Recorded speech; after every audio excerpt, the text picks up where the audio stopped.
Logical reasoning कल start हुई थी, है ना।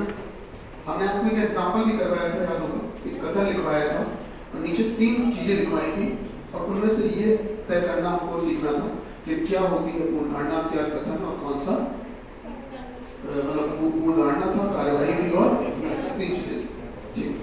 चलिए क्या अच्छी बात है। एक टेबल सीख लेते हैं, इंपॉर्टेंट टेबल है, मतलब कीवर्ड्स कहते हैं कि पेपर में ऐसा होता है कि कभी कभी हमको थोड़ा टाइम बचाना पड़ता है। टाइम हम लोग ऐसे बचाएंगे कि जैसे लॉजिकल रीजनिंग का पार्ट होता है, इसमें हर एक कथन को या हर एक उदाहरण को इतना डिटेल में हम लोग पढ़ नहीं सकते हैं, थोड़ा समय कम होता है। तो कुछ ऐसे भी छोटे मोटे शॉर्टकट्स होते हैं जिनसे कि हमारा समय बच सकता है। शॉर्टकट से फायदा ये मिलेगा कि अगर हमने 10 क्वेश्चन लगाए मान लीजिए शॉर्टकट से, ये मत सोचना कि शॉर्टकट में पूरे तुम निर्भर हो जाओ, तुम ये सोचो कि ऐसा कुछ जुगाड़ बता दे जिससे कि तुम सीधे उसी से आंसर लगा दोगे। तो ये है कि शॉर्टकट से फायदा ये मिल जाएगा तुम्हें, ये है कि 10 में से तुम्हारे लगभग 5-6 क्वेश्चन तक सही हो जाएंगे आराम से, कम से कम। और वो कैसे हो जाएंगे, देखते ही एक शब्द देखकर बस, ठीक है। और अगर तुमको 10 में 10 चाहिए, पूरा 100% एक्यूरेसी चाहिए, तो फिर तुम्हें पूरी कहानी पढ़नी पड़ेगी, पूरी कहानी पढ़नी पड़ेगी। आइए देखते हैं तो वो शॉर्टकट्स क्या है, समझिएगा कि पूर्व धारणा और कार्यवाही, इसमें आप चाहो तो निष्कर्ष को भी शामिल कर सकते हो, ठीक है। निष्कर्ष में भी काफी हद तक ये टेबल काम कर जाती है, काफी हद तक। तो पूर्व धारणा, कार्यवाही और निष्कर्ष। पूर्व धारणा इसको इंग्लिश में कहते हैं, मैंने कल बता ही दिया था, अजम्पशन, है। कार्यवाही को बोलते हैं कोर्स ऑफ एक्शन या एक्शन भी कह सकते हो, वो एक ही बात है। और ये क्या होता है सर, कंक्लूजन, ठीक। चलिए समझिए किन परिस्थितियों में पूर्व धारणा या कार्यवाही सही होगी और किन परिस्थितियों में गलत होगी। तो सही होने के लिए क्या नियम होते हैं और गलत होने के लिए क्या नियम होते हैं, आइए देख लेते हैं। तो किन परिस्थितियों में सही होगी और किन परिस्थितियों में गलत होगी, आइए देखते हैं।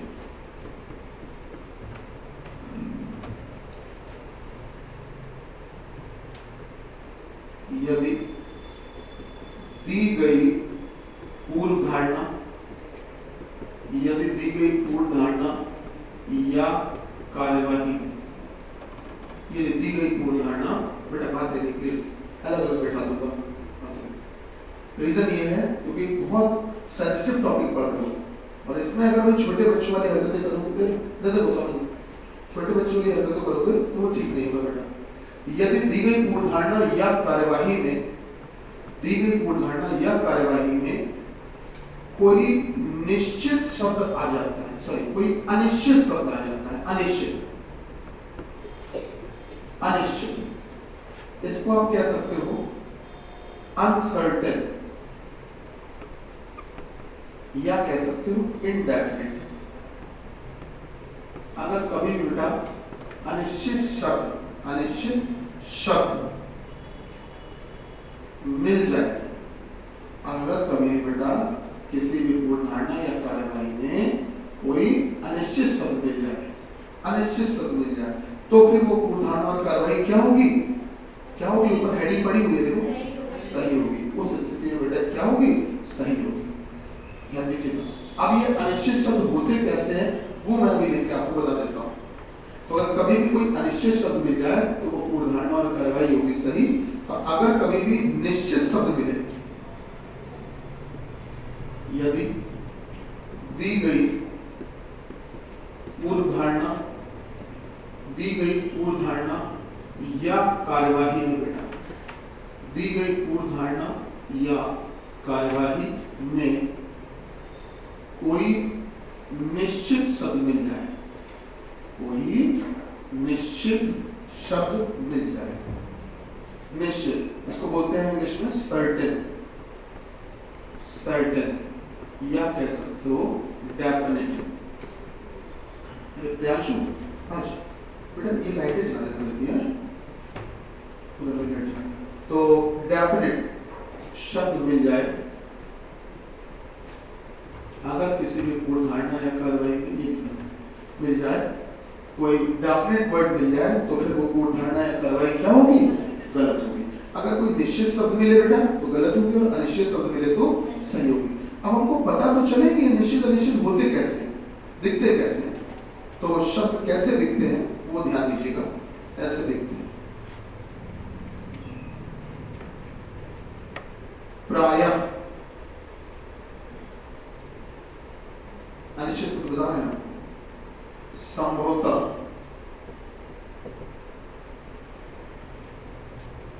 सामान्यतः,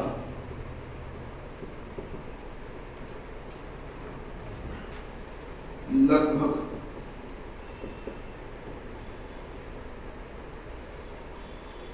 आमतौर पर, आमतौर पर,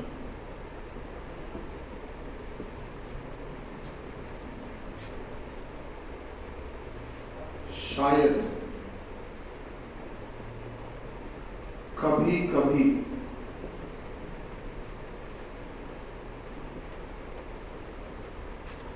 ज्यादातर,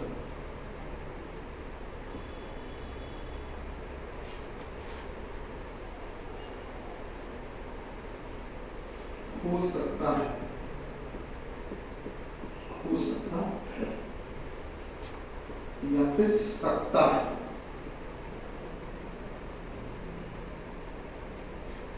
प्रायः, संभवतः, सामान्यतः, लगभग, आमतौर पर, शायद, कभी कभी, ज्यादातर, हो सकता है, या सकता है, या फिर कह सकते हो कुछ, या फिर कह सकते हो थोड़े बहुत, थोड़े बहुत, थोड़े बहुत कह लो चाहे थोड़ा बहुत कह लो, बात वही, थोड़े बहुत, थोड़े बहुत, ठीक, थोड़े बहुत, या कह सकते हो कुछ नहीं, कुछ नहीं। इनमें से बेटा कोई भी शब्द मिल जाए, इनमें से कोई भी शब्द मिल जाए, अगर आपको इनमें से कोई भी शब्द मिल जाता है तो उस पूर्ण धारणा या कार्रवाई को आप सीधे सीधे क्या कर दोगे? सही कर दोगे। अच्छा, ये जो शब्द आप ढूंढ रहे होगे, ये शब्द आप किस में ढूंढ रहे होगे? कथन में कि पूर्ण धारणा कार्रवाई में? पूर्ण धारणा कार्रवाई में ढूंढ रहे होगे। अगर पूर्ण धारणा कार्रवाई में इनमें से कोई भी शब्द मिल जाए तो फिर आप उस पूर्ण धारणा और कार्रवाई को क्या कर दोगे? सही। ठीक, अगर बेटा इन शब्दों की वजह से सही कर रहे हैं तो फिर कौन से शब्द हैं जिनकी वजह से हम गलत करेंगे? तो समझिएगा सर, गलत करने के पीछे वजह क्या होगी, ध्यान दीजिएगा। तो वो शब्द कौन से होंगे? हमेशा, सदैव, सारे, सभी, प्रत्येक, कोई नहीं,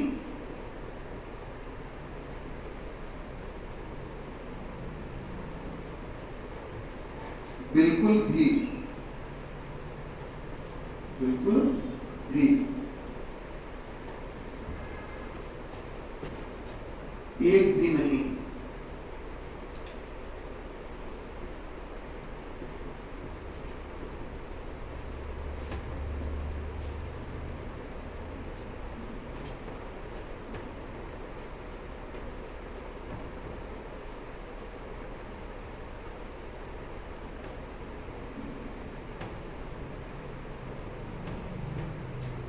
निश्चित रूप से,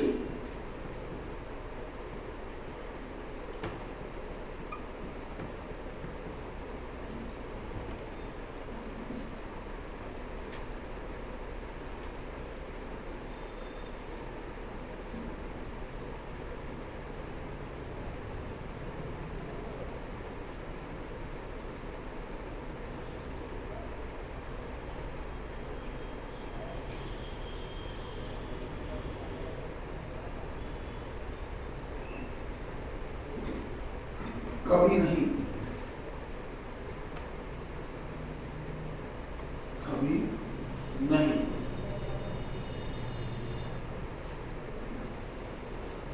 ठीक।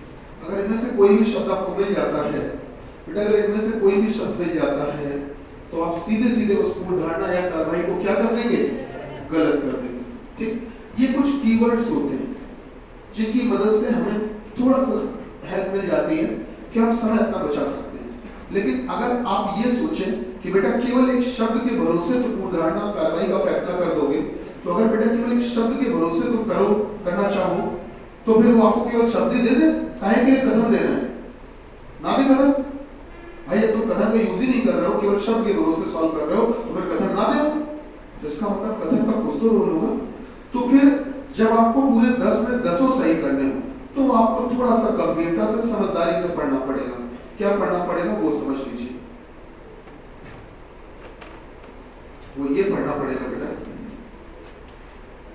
यदि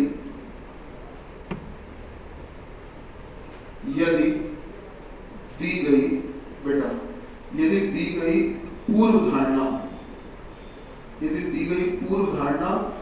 या कार्यवाही में, यदि दी गई पूर्व धारणा या कार्यवाही में, दी गई पूर्व धारणा या कार्यवाही में दी गई पूर्व धारणा या कार्यवाही में कोई नोटिस होता है ना, नोटिस कि कृपया शांत बैठें, कृपया मोबाइल स्विच ऑफ रखें, कृपया मास्क लगाएं, इसको नोटिस बोलते हैं। कोई नोटिस, विज्ञापन,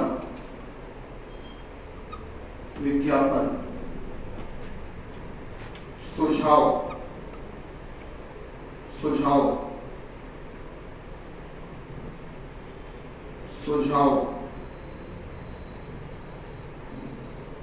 परामर्श,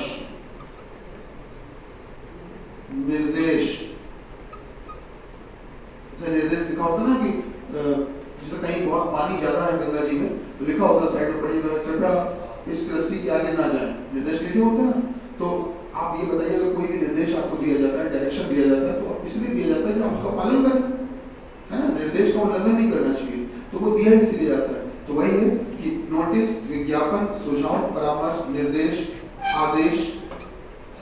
हाँ जी,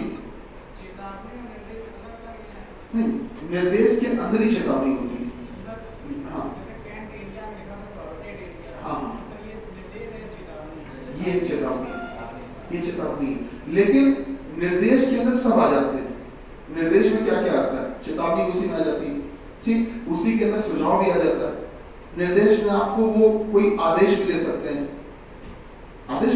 कि ये नहीं करना है या ये करना है, तो निर्देश के अंदर सब आ जाते हैं, है ना। इसीलिए मैंने क्या किया, निर्देश लिख दिया, उसके अंदर सारे शामिल है ना। अच्छा, तो बेटा क्या क्या हो गया, नोटिस, विज्ञापन, सुझाव, परामर्श, निर्देश, आदेश। संविधान, लोकतंत्र,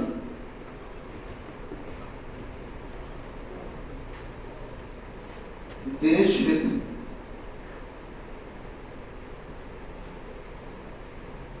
सामाजिक हित,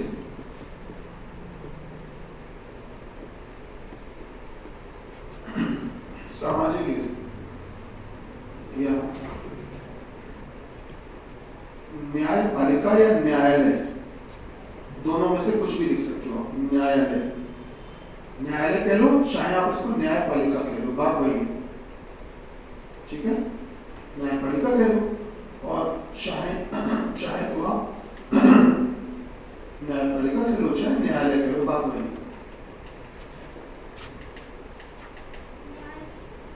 न्यायपालिका,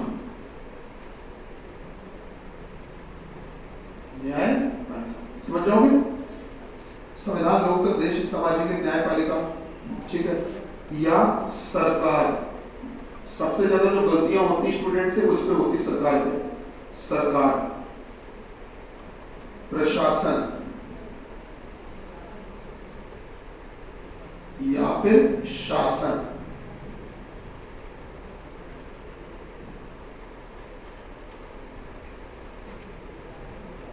के पक्ष में बात की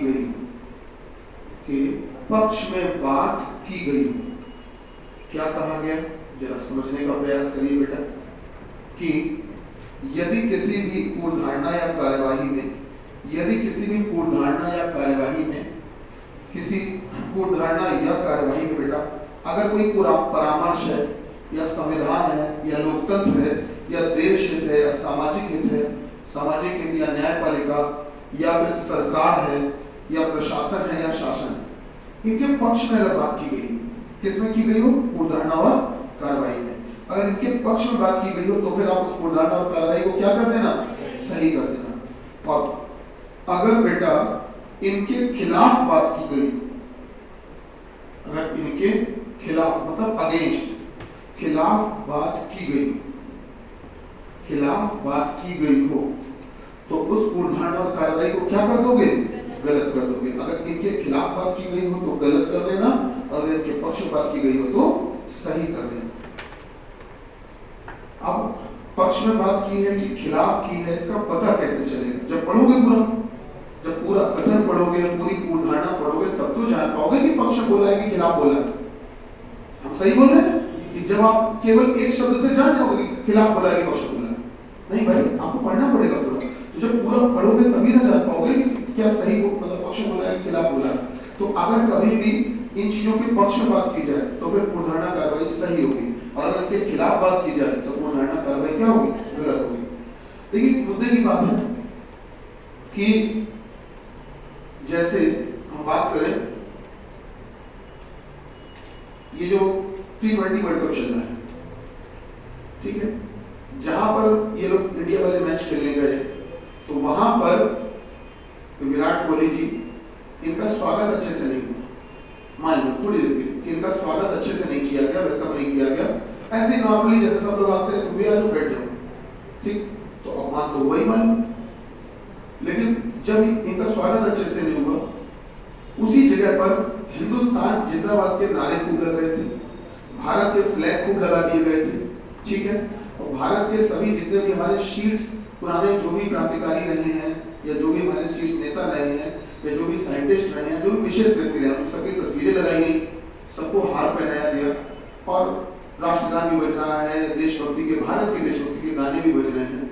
तो ऐसी स्थिति में अगर विराट कोहली का थोड़ा अपमान भी होता है तो चलेगा, इंसान से बड़ा देश होता है। अगर हमारा अपमान भी हो जाएगा तो चलेगा यार, देश का तो सम्मान हो रहा है, वो बड़ी बात है। क्या मेरी बात समझ रहे हैं? देश से बड़े हम तो नहीं ना है, हमारे अपने देश बड़ा है। तो कभी भी अगर मान लो रास्ते में आप चले जा रहे हो, आप ये, मैं आपको एक ऐसी बात बताने जा रहा हूँ, एक बेसिक बात है, ये हर एक जगह पे पाई जाती है, जो मैं बताने जा रहा हूँ कि एक नशेबाज व्यक्ति, नशेड़ी व्यक्ति, शराबी कह सकते हो, अनपढ़, लोफर, आवारा, इससे ज्यादा बोलना ठीक नहीं है, ऐसा व्यक्ति चला जा रहा था, और भाई साहब जो कि बिल्कुल बेकार का इंसान है, भले ही वो शरीर से बिल्कुल दुबला पतला हो, अगर उसको चार बातें कहीं कह दी जाए, कहीं बाहर फंस गया जाके, बाहर मतलब किसी जैसे पाकिस्तानी बॉर्डर पे या किसी विदेश में या कहीं और फंस गया, उसको चार बातें कह दी जाए वो सुन लेगा, लेकिन जब बात देश की आती है तो चाहे वो जितना दुबला पतला इंसान हो, खून उसका भी खोलेगा, गुस्सा उसको भी आएगी, चाहे वो भले हार जाए, मार खा जाए। यही स्वभाव होना चाहिए। जिस देश में रह रहे हो, अगर आपको उसकी ही इज्जत नहीं है तो फिर आप अपनी इज्जत क्या खा करोगे? सीधी सी बात है। सबसे पहले कौन होता है सर? देश।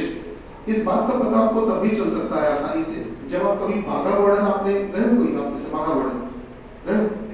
अच्छा, यूट्यूब पे देखिएगा बाघा बॉर्डर। बाघा बॉर्डर एक जगह है जहाँ पर क्या होता है कि भारत और पाकिस्तान की सीमा है, जो गेट लगा होता है बैरिकेडिंग, और वो कॉरिडोर खोला जाता है, तो दोनों तरफ के सिपाही आते हैं, और लंबे चौड़े सिपाही, और वो कदम ताल करते हुए एक दूसरे की ओर बढ़ते हैं और इतना ऊपर तक पैर ले जाते हैं जिससे कि वो अपना जूता सामने वाले को दिखाना चाहते हैं। सीधी सी बात है, ये एक स्पष्ट बात है। और इधर हिंदुस्तान के दर्शक बैठे होते हैं उस स्टेडियम में, और उधर पाकिस्तान के बैठे होते हैं, और एक सोल्जर वो बीच में टहल रहा होता है, जोर जोर से लोगों को बूस्टअप करता है कि और जोर से चिल्लाओ, हमारे यहाँ की आवाज उनकी आवाज से ज्यादा बुलंद होनी चाहिए।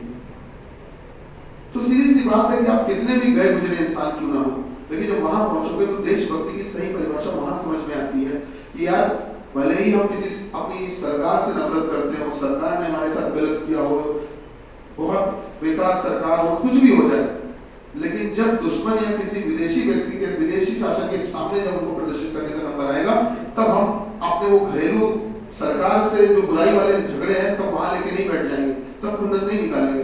तब हम ये कहेंगे कि पहले हिंदुस्तान जिंदाबाद कर लेंगे, बाद में हम सरकार से लड़ लेंगे। बताओ गलत तो नहीं कह रहे? समझदार इंसान की पहचान। और जो मूर्ख इंसान होता है वो क्या करता है? वो कहीं भी किसी भी पटल पे पहुंच जाए, अंतरराष्ट्रीय पटल पे पहुंच जाए, कहीं पहुंच जाए, वो अपना वही गाना गाता रहेगा, अरे मोदी ऐसे हैं, योगी वैसे हैं, फलाने ऐसे हैं, वो होते तो ये होता। वो इसी में लगा रहता है। समझदार व्यक्ति क्या होता है? वो जगह के हिसाब से प्रतिक्रिया देता है। गलत तो नहीं कह रहे? मैंने कल आपको एक बात बताई थी, आपको याद हो कि जब कोरोना भी आया था, कोविड ताजी घटना है, तो जैसे कोविड आया था लास्ट ईयर 2020 में, तो लगभग वही मई के आसपास की बात है, तो पूरे देश में कोविड के केसेस बहुत बढ़ने लगे थे। तो मोदी जी ने एकदम से लॉकडाउन कर दिया था, पूरा सबको पैक कर दिया था। तो महीने डेढ़ महीने बीतने के बाद में भारत की हर पार्टी, छोटी बड़ी हर पार्टी के नेता ने बयान दिया था कि मोदी जी आपको देश को सुरक्षित करने के लिए जो करना हो वो करिए, हम सब आपके साथ हैं। अगर तुम में से किसी को याद नहीं हुआ तो ये है ना समझदारी। ये थोड़ी ना लड़कपन की ऐसे कैसे कोविड तो ठीक है, बात की बात है, वो मोदी की तारीफ हम कैसे करते? कुछ लोग इसी परेशान रहते हैं, कहीं पार्टी विरोधी हैं तो कहें तो पार्टी विरोधी ही रहना है आपको। अरे ठीक है यार, घर परिवार के झगड़े निपटते रहेंगे। तुम भी अपने भाई से खूब घर में नफरत करते हो, तुम्हारे भाई की बिल्कुल नहीं बनती है। भाई कहीं झगड़ा करके आएगा, कपड़े फटे हुए, खून निकल रहा है, दौड़ता हुआ आएगा, भाई यार भैया हमको मारा उन्होंने, तो तुम भले तुम्हारे घर में उससे नहीं बनती हो, लेकिन तो पहले क्या कहोगे? आओ चलो देखते कौन है। पहले जाके तुम बाहर मैटर निपटा के आओगे, बाद में आके फिर लड़ लेंगे हम लोग वापस। ऐसा ही तो है, यही तो समझदारी है। ये मैं पूरी घटना या पूरी बातें आपसे क्यों कर रहा हूँ, इनका क्या लेना देना है इससे? वो बेटा ये है, हमेशा ध्यान रखना कि अगर कभी भी बात देश की या संविधान की या लोकतंत्र की ऐसी किसी भी चीज की है, तो आपको छोटे मोटे शब्दों पर ध्यान नहीं देना, फिर आपको इन पर ध्यान देना है। मतलब ये कि आपका प्रयास यह रहना चाहिए कि आप कथन को पढ़िए और पूर्वधारणा को पढ़िए। अगर कथन में बोला गया है कि कथन में ये बोला गया है कि हमारी दवाई की दुकान पर आइए और हमारे यहाँ सबसे सस्ते मूल्य की दवाइयां मिलती हैं, एक दुकान के बाहर लिखा हुआ विज्ञापन, सुन लिया ठीक। अब आपसे हम कह रहे हैं पूर्वधारणा। पूर्वधारणा पहली, दुकानदार ने ये विज्ञापन झूठा लिखा होगा, बताओ, तो विज्ञापन का तुमने विरोध कर दिया। अरे विज्ञापन है तो उसके पक्ष में बोलो, भले तुम भी जानते हो झूठा लिखा होगा, हमें पता है झूठा लिखा होगा, लेकिन ये बोलना क्यों? एक पॉजिटिव सोच क्या होती है? वो ये होती है कि सामने वाले ने जो भी लिखा वो सही लिखा होगा, क्यों हम सोचे गलत लिखा होगा? तो ऐसी स्थिति में दुकानदार ने ये विज्ञापन झूठा लिखा होगा, ये बात क्या हुई? गलत है। दुकानदार ने ये बात, इस वादे को विज्ञापन में जो लिखा है वो उसको पूरा भी कर सकता होगा। हाँ, उसके पक्ष में बोलो, सही है, क्या मेरी बात समझ पा रहे हो? तो कभी भी ध्यान रखना, विज्ञापन नोटिस हो, उसके पक्ष बात होनी चाहिए, और उसके खिलाफ अगर बात हो गई तो बात क्या होगी? गलत होगी, सिंपल सी बात। चलिए पॉइंट बना के लिखिए, कॉपी में छोटे छोटे 3 पॉइंट लिखवाएंगे। पहला पॉइंट लिखो, पहला पॉइंट बना के लिखिए, चाहो तो नोट बना के लिख लो, जैसा आपको ठीक लगे। लिखिए, पहला बोला जाए, लिखा जाए, यदि किसी भी पूर्वधारणा या कार्यवाही में, यदि किसी भी पूर्वधारणा या कार्यवाही में, यदि किसी भी पूर्वधारणा या कार्यवाही में, पूर्वधारणा या कार्यवाही में दोनों से ही एक एक शब्द ले लिया जाए, दोनों से ही एक एक शब्द ले लिया जाए, दोनों से ही एक एक शब्द ले लिया जाए, दोनों से ही एक एक शब्द ले लिया जाए, दोनों से ही एक एक शब्द ले लिया जाए, तो उस पूर्वधारणा या कार्यवाही को, तो उस पूर्वधारणा या कार्यवाही को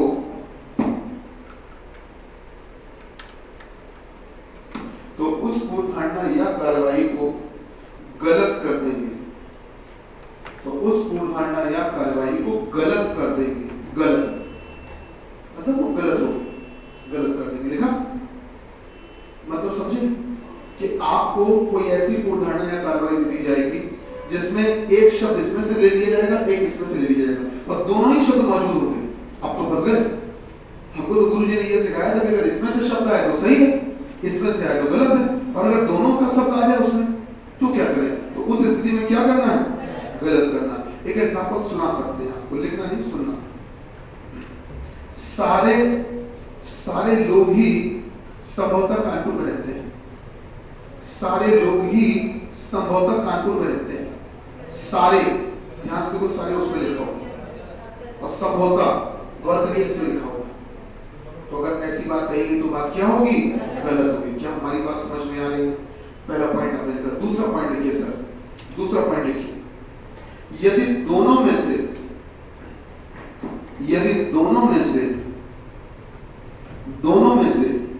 किसी से भी, यदि दोनों में से किसी से भी कोई भी शब्द न लिया जाए, दोनों में से किसी से भी कोई भी शब्द न लिया जाए, कोई भी शब्द न लिया जाए, तो वह पूर्वधारणा या कार्यवाही सही होगी। तो वह पूर्वधारणा या कार्यवाही सही होगी।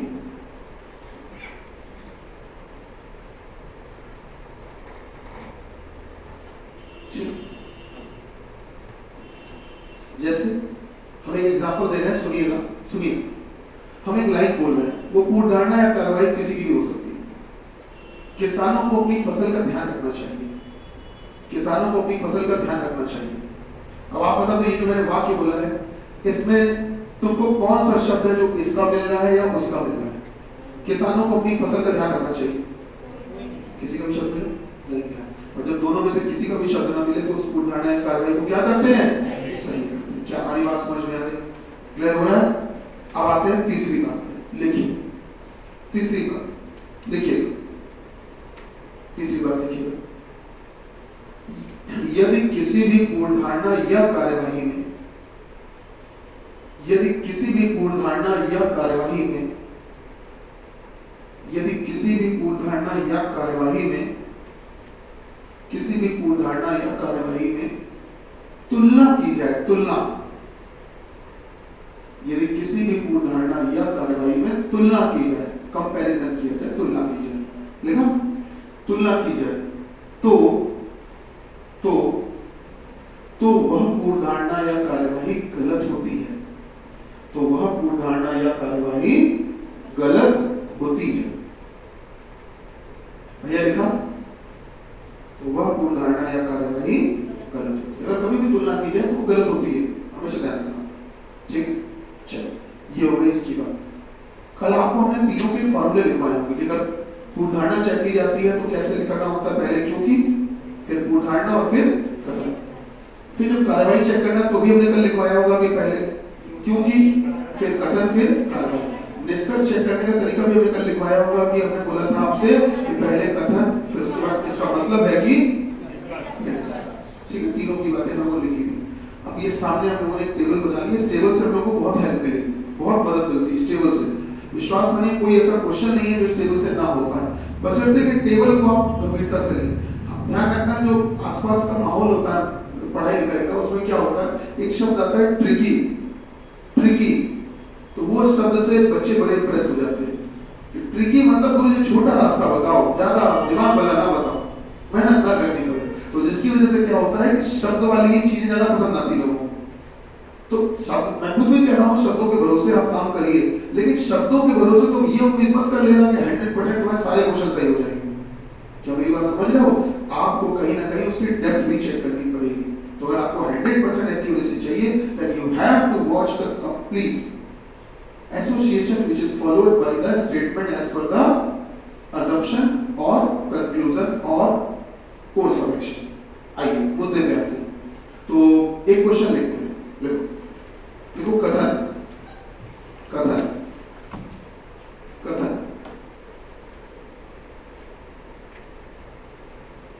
बोले, लिखिएगा, वर्तमान सरकार, अच्छा सर सुनो, सरकार से एक बात और याद है, देखो नीचे सरकार भी लिखा होगा, इसको लिखा है। इस पर बहुत क्वेश्चन गलत होते हैं, सही बता रहे हैं। सेंट्रल का स्टूडेंट नहीं करेगा, जो केंद्र की परीक्षाएं देता है वो कब करता है, जो स्टेट गवर्नमेंट की पेपर देता है। भाई साहब वो पूरा डिपेंड इसी पे होता है सरकार पे। उसके मन में ये सब चीजें बहुत होती है कि कमल खिलेगा कि साइकिल कुचल देगी कि पंजा क्या करेगा पता नहीं, मुझे आइडिया भी नहीं देता। तो मेरा कहने का मतलब ये है कि थोड़ा सा क्षेत्रीय बातें हो जाती है। तो आपको बता दें जो ज्यादातर गलतियां आप करोगे वो बेटा इन क्वेश्चंस में करोगे जिनमें सरकार की बात होती है कि अगर सरकार का मसला आएगा तो तुरंत आप सेंटिमेंट्स में आ जाओगे, वर्तमान सरकार अपनी फेवरेट वाली है कि दुश्मन वाली है, वो सरकार का फैसला करते हो। बस यही मत करना, ठीक है, इससे बच के रहना। क्योंकि देखो जब तक चुनाव नहीं होते हैं तब तक आप दुश्मन और दोस्त बना सकते हो।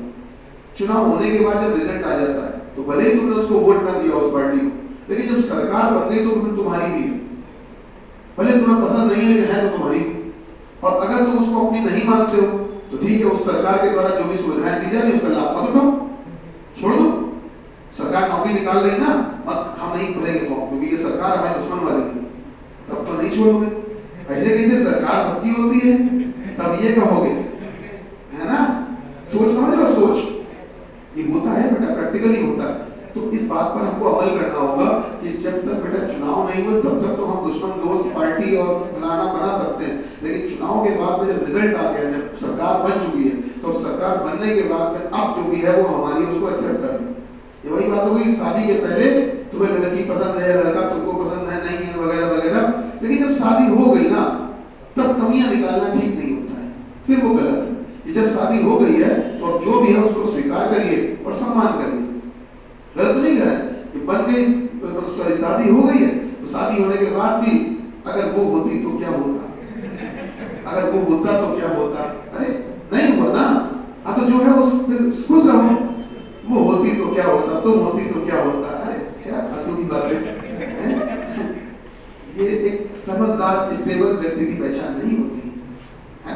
चलिए मुद्दे पे आते हैं। तो आपने कथन क्या लिखा, कथन लिखा, देखो बहुत अच्छा कथन बोलने जा रहे हैं। नीचे वर्तमान सरकार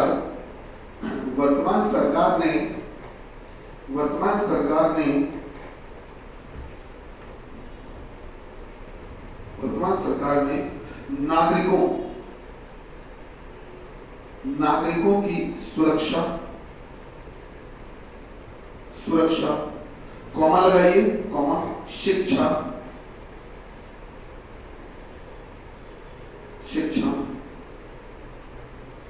क्या लिखा, सुरक्षा शिक्षा एवं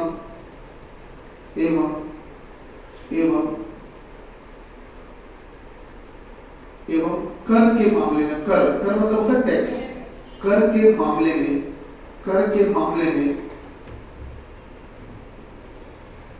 बहुत ही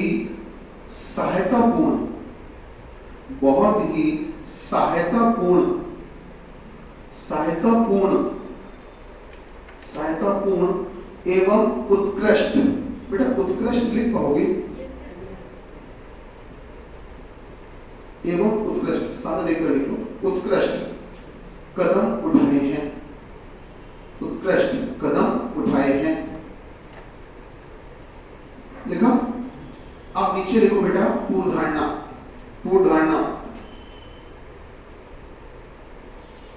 पिछली सरकार, लिखो पूर्व धारणा, पिछली सरकार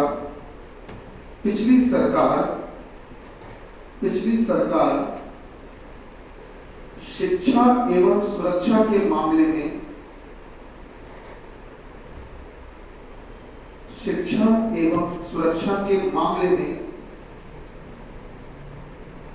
बहुत लापरवाह थी। अब तुम ऐसे कोई दिल पे ना ले लेना इस बात को, भावना में चले गए होगे, को पता है। पिछली सरकार क्या लिखा है, किसके शिक्षा एवं सुरक्षा के मामले में बहुत लापरवाह थी।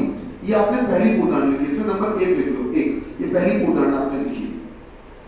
अब लिखो नंबर 2, दूसरी पूर्णांक, अगली आने वाली सरकार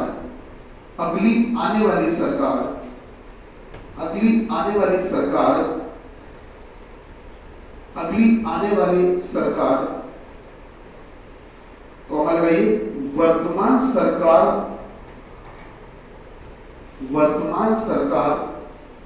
से अच्छे फैसले करेगी,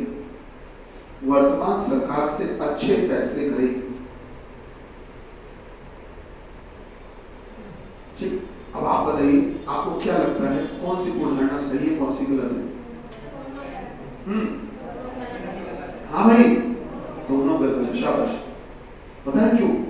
इन्होंने जो कथन बोला था वो तो वर्तमान सरकार के लिए बोला था कि भाई वर्तमान सरकार ने ये काम किए, तो अब इसके पीछे क्या सोच रही होगी, तो वो सोच तुम्हें जो बतानी है, जाहिर सी बात है अगर सरकार की बात या किसी की बात भी हो रही है तो पहली बात तो तुम्हें उसके खिलाफ नहीं बोलना है, उसको नीचा नहीं दिखाना है, पहली बात। दूसरी बात क्या है कि तुलना कभी नहीं होनी चाहिए।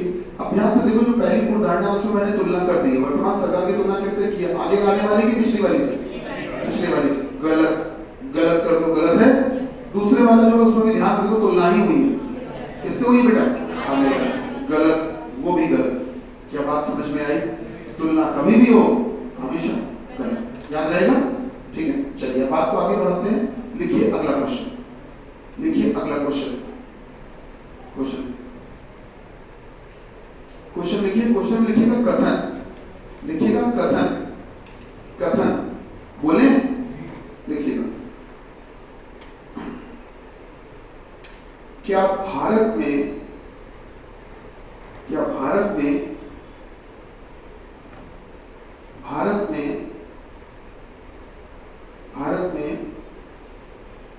प्राथमिक कक्षा से लेकर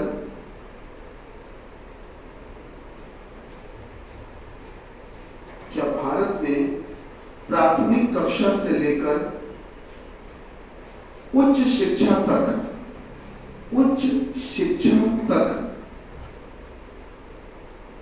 पूरी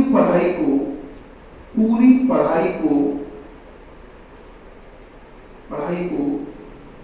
केवल अंग्रेजी माध्यम में ही कर देना चाहिए, केवल अंग्रेजी माध्यम में ही कर देना चाहिए,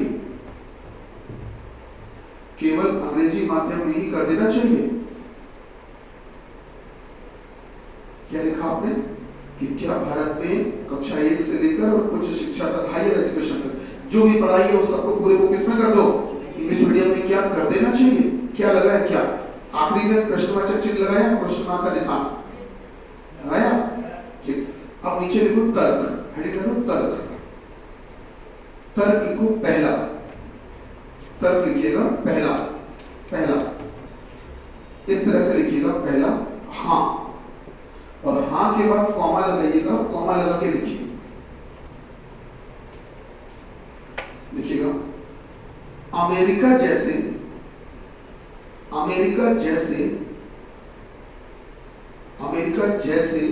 कई विकसित देशों में, अमेरिका जैसे कई विकसित देशों में भी तो, अमेरिका जैसे कई विकसित देशों में भी तो, अमेरिका जैसे कई विकसित देशों में भी तो ऐसा ही होता है,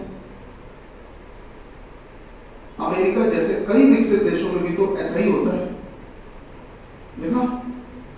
दूसरा, अब तर्क नंबर 2, उसमें लिखो बेटा नहीं, और नहीं के बाद कॉमा लगाइए, कॉमा बोले किसी भी क्षेत्र की शिक्षा प्रणाली, किसी भी क्षेत्र की शिक्षा प्रणाली पढ़ने वाले लोगों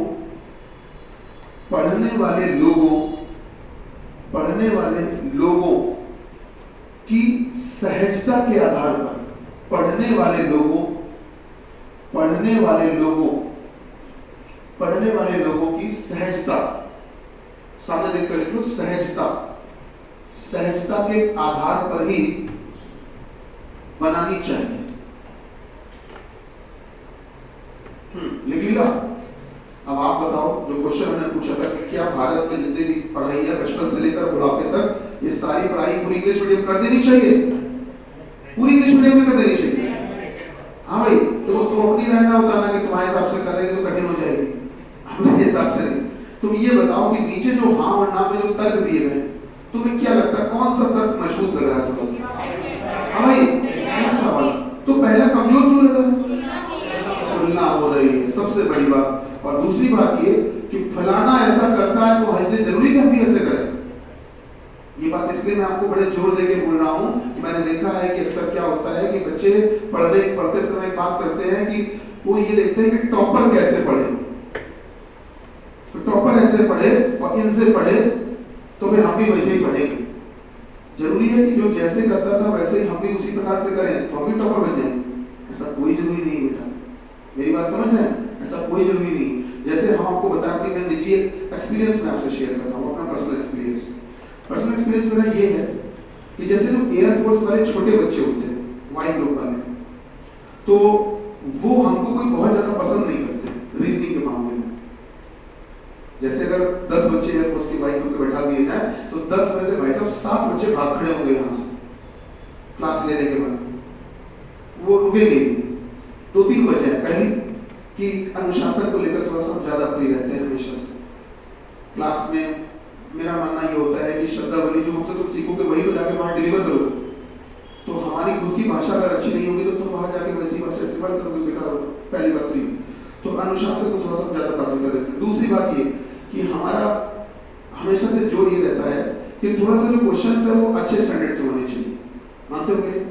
जिसकी वजह से होता क्या है कि हम थोड़ा सा कम समझ में आते हैं उन लोगों को जो थोड़ा सा छोटे बच्चे होते हैं, जो पढ़ाई का स्तर कम लेके चलते हैं, उनको पहली बार में कम समझ में आती है। तो मैं इस बात को खुद स्वीकार करता हूँ। तो कहीं ना कहीं इसको मैं अपनी कमी भी मान सकता हूँ कि जिनको बहुत नॉर्मल पढ़ाई चाहिए है, बहुत सरल पढ़ाई चाहिए है, उनके लिए हम बहुत अच्छे टीचर नहीं होंगे, मैं खुद कह सकता हूँ इस बात को। लेकिन अब बस वही फर्क एक आ जाता है कि हमको पढ़ाते समय ये बात ध्यान रखनी है कि बच्चे को समझ में आए वो इम्पोर्टेंट है, लेकिन पेपर में भी आए ये ज्यादा इम्पोर्टेंट है। पता चला हम जो पढ़ाई वो सरल तो खूब, वो मजा भी खूब आ रही है, पढ़ने में इंटरेस्ट भी आ रहा है, खूब समझ में आ रहा है, लेकिन पेपर में नहीं आ रहा है।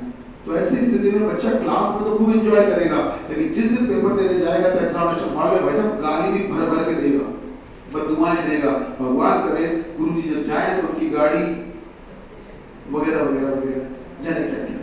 छोटे बच्चे हैं, कुछ भी कह सकते हैं। मेरा कहने का मतलब ये कि ये जो मन में धारणाएं आती हैं ये कब आती हैं? जब किसी के साथ बुरा होता है, जब दिल टूटता है। तुम लोगों को पता है? नहीं पता है? नहीं पता है। खैर कोई बात नहीं, भगवान ना करे कहीं पता चले, लेकिन उसका एक अलग ही अनुभव होता होगा, जहाँ तक मेरा मानना है। मैं होता है नहीं बोल सकता हूँ, नहीं तो हम तोड़ दिए जाएंगे, हमें अपनी सुरक्षा भी ध्यान में रखनी है। तो मेरा कहने का मतलब ये है कि सर सिंपल सी बात ये है कि आप जरा समझिए मैंने क्या कहा बेटा, कि जैसे हम ये कहते हैं कि रीजनिंग में जैसे बच्चे सबसे ज्यादा यहाँ पढ़ने आते हैं, ठीक है, तो जरूरी है कि सबसे ज्यादा आते हैं तो बहुतों के लिए अच्छी जगह है, तो सबके लिए अच्छी होगी। अरे हो सकता है तुम्हारे लिए अच्छी हो तो बाकी के लिए हो सकता ना हो, जरूरी थोड़ी है सब यही जा रहे हैं तो यही तुम भी यही जाओ। हो सकता है तुम्हारे जो पढ़ने का तरीका या स्तर हो, जो मेथड है वो कुछ और जो यहाँ समझ ही नहीं आ रहा। तो इसलिए अमेरिका ऐसा करता है तो इसलिए हमें भी करना चाहिए, कि कुछ जरूरी है। अरे वहां का कल्चर है ना कि वहां बचपन से बच्चा जब पैदा होता है तो इंग्लिश ही बोलना शुरू करता है, पर यहाँ पर छोटे से शुरू होता है तो बचपन सिखाया जाता है। पहले कुछ तो खुराफाती होते हैं चाचा बाचा लोग, तो गाली गलौज सिखा देते हैं। हाँ, गाली गलौज छोटे बच्चे के तोतली जवान में गाली देगा तो बड़ा अच्छा लगता है। अब गाली अच्छी होती है कभी कुछ भी, तो अपने यहाँ का कल्चर ना कि वहाँ का अलग है। खैर वही गलत बात है, तो पहला वाला गलत हो गया, मजबूत नहीं है। दूसरा तर्क अगर देखें तो क्या कहा गया कि दूसरे मतलब मैं कथन को दोबारा से पढ़ता हूँ कि कथन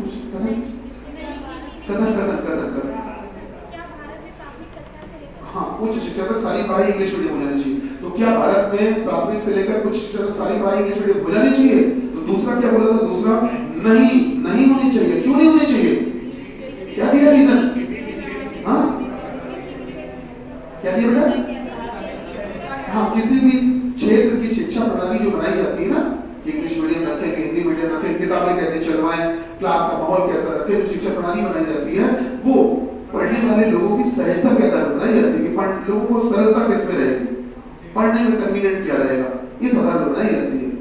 इस आधार पर नहीं बनाई जाती कि हम टप देंगे चाहे तुम्हें समझ में आ जाए, ये कोई तरीका तो नहीं ना होता। तो कौन सा तर्क ज्यादा मजबूत लग रहा है?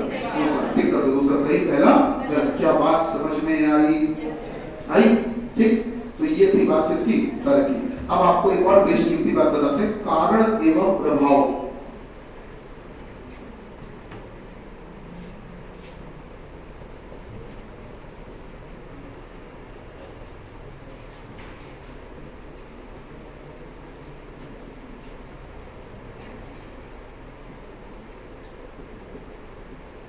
कारण एवं प्रभाव चेक करने का फॉर्मूला है, इसको नोट कर लीजिए। प्रभाव भी होता है और इसी को परिणाम भी बोलते हैं। कभी कभी पेपर में क्वेश्चन आता है तो परिणाम लिख के आ जाता है, इस कारण का ये परिणाम है। कभी प्रभाव लिख के आता है तो कभी परिणाम लिख के आता है।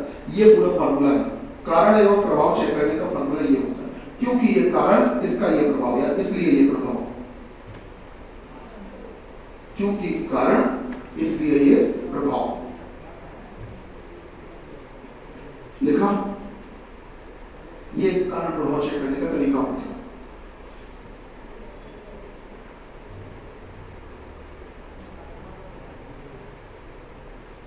ये नोट हुआ? नोट हो गया? क्योंकि कारण इसलिए प्रभाव। ये बेटा कारण प्रभाव चेक करने का तरीका होता है, इसको नोट कर लीजिए। ठीक, अब एग्जांपल हो जाएगा। लिखिए, अब आपको लिखना है number 1।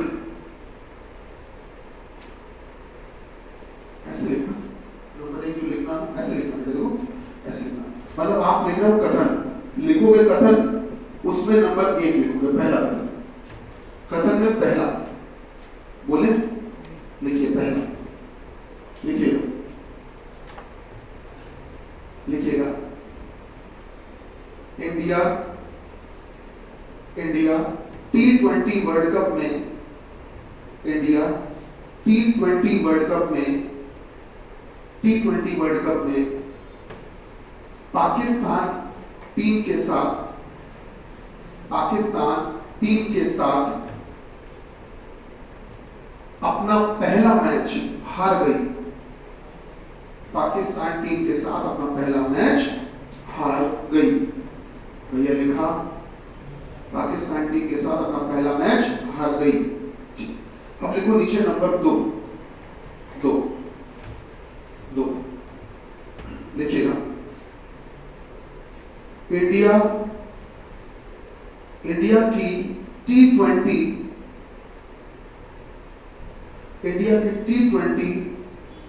World cup team, India की T20 वर्ल्ड कप टीम के, इंडिया की T20 वर्ल्ड कप टीम के गेंदबाजों तथा बल्लेबाजों, गेंदबाजों तथा बल्लेबाजों, गेंदबाजों तथा बल्लेबाजों ने, गेंदबाजों तथा बल्लेबाजों ने अपेक्षाकृत